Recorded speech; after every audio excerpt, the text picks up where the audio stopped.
So previously I had 3 wall connectors here. This one was a J1772. This one was an 18 foot, an older like 21 model, and then this is the newer 24 foot. And I've got 2 chargers out town that we may go look at that I provide free charging anyone who wants to use them. But out town it is a 24 foot and the J1772. And the 24 foot has been throwing all kinds of issues, not this one, but the one out town.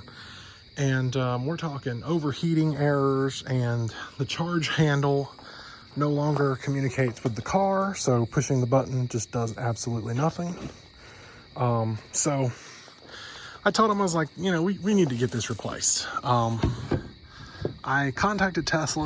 Oh, and the J1772, which is no longer here, the pin broke off during the hurricane, so it no longer locks onto the car. So I was like, we need to get these replaced. I reached out to Tesla to see if they would replace them for us, being I did purchase them, paid a lot of money for them, and they did. So they sent me this one. This is a new 24 foot. As you'll see, it's got a little extra wire going on here.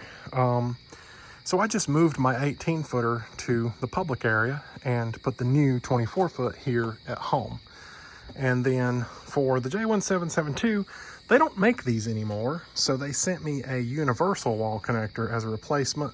I decided to keep that one as well. I'm not gonna put it in because I don't need to use it right now, but I just took my J1772 out and put it out town for public use. So we'll go out there and look at those, but had some errands I need to run, so let's take this car. So anyway, on to the point. When I put the new regular NACS wall connector in my house, it would not, something just wasn't right with it. I had to set up PowerShare because that's what I, do. I have PowerShare set up at my house, and it just wouldn't take for some reason. I don't know, something wasn't right. And I thought, well, maybe it just needs a software update. So I ran the software update and I could no longer connect to it. It was just gone. So I called Tesla and just like, hey, I don't know what's going on here, but I may have bricked it. They ran me through this rigorous set of testing. Oh, try to flip the breaker off for 30 seconds, then back on. Nothing. Try to hold the charge port button for 30 seconds. That'll reset it. Nothing. Well, try to flip the breaker off for an hour. That'll do a hard reset. Okay. Nothing.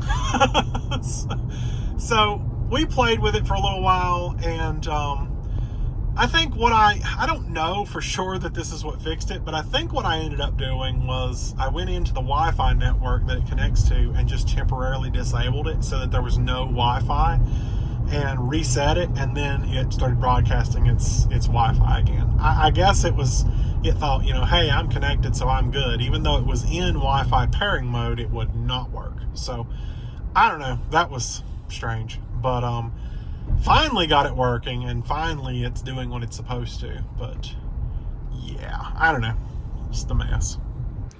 So this is like day 3 of this one being here, and it's not blinking, which is a solid plus. But that's the 18 foot, and then over here on this side is the J1772, which it never threw an error, so it's fine. But what was weird about installing that, because, like I said, the other one has been having weird issues. That's a hole in the road. The other one's been having weird issues where, it wouldn't communicate with the car as far as pushing the button anymore. It wouldn't open your charge port. And then it started throwing the 3 blinks, which is like overheat temperature, over temperature warnings. And I just assumed it was something in the charge port handle itself on that particular wall connector.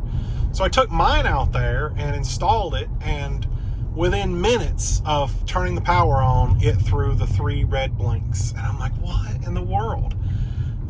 Clearly it's not the wall connector that's throwing this error. Clearly it's something else happening. I just don't know what. So I took all the wires completely out of the mounting plate and reseated them and cranked them down, to torque, and installed it, and it's good so far. I'm kind of wondering if there's something wrong with the actual mounting plate on the back side of the wall connector. And I did get a new one from Tesla, so I could replace it if I need to. And I may end up, if it throws that error again, I'm definitely going to, just to try to rule that out. But there's nothing else that could be going over temperature inside the wall connector. The only thing that's left there from the original one is the back plate that the wires go into. And if I replace that, I mean, the only thing there that's original since the flood is the wires, which wires can get wet. It's not a huge deal. It wouldn't ruin them if they got wet. They're not corroded. They've not melted or overheated in any way. I did check all that. So I don't know why it's throwing this error. So, but, right now it's not throwing the error. So who knows? Maybe it's good. Maybe reseating those wires was exactly what it needed. I don't know. But, yeah. Anyway, I'm going to go wash my car now. I know it's late. It's probably like 10 o'clock.